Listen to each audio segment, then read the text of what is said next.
Isang mapagpalang hapon sa inyong lahat. Mulit-muli na naman maglalaboy si Buknoy Palaboy TV. At dahil unang araw ngayon ng Banyamos Festival ay nakapag-food trip si Buknoy Palaboy TV dito sa Los Baños, Laguna. At talaga naman napakaraming pagkain na iyong pamimilian. At dahil sa aking paborito na tinatawag nilang empanada, Ilocos empanada ay ating tinikman. At talaga namang napakasarap. Kaya mga padyak, mga viewers, tara na sa Banyamos Festival 2025 at tayo ay mag-food trip, magala at pagmasdan ang iba't ibang mga pagkain na talaga namang katakam-takam.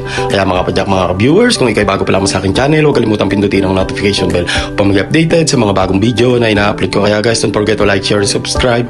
Buknoy Palaboy TV na nag-iiwan muli ng isang sabay tumakbo ng matulin at nagmamadali mag-subscribe sa akin. Lahat kayo ay pagpapalay ko ikay bago pa lamang sa aking channel. Huwag kalimutang pindutin ang notification bell upang mag-updated sa mga bagong video na ina-upload ko. Kaya guys, don't forget to like, share, and subscribe Buknoy Palaboy TV, and don't forget to follow us on my Facebook account, Perhel de Castro. Isang mapagpalang hapon sa inyong lahat mula kay Buknoy Palaboy TV.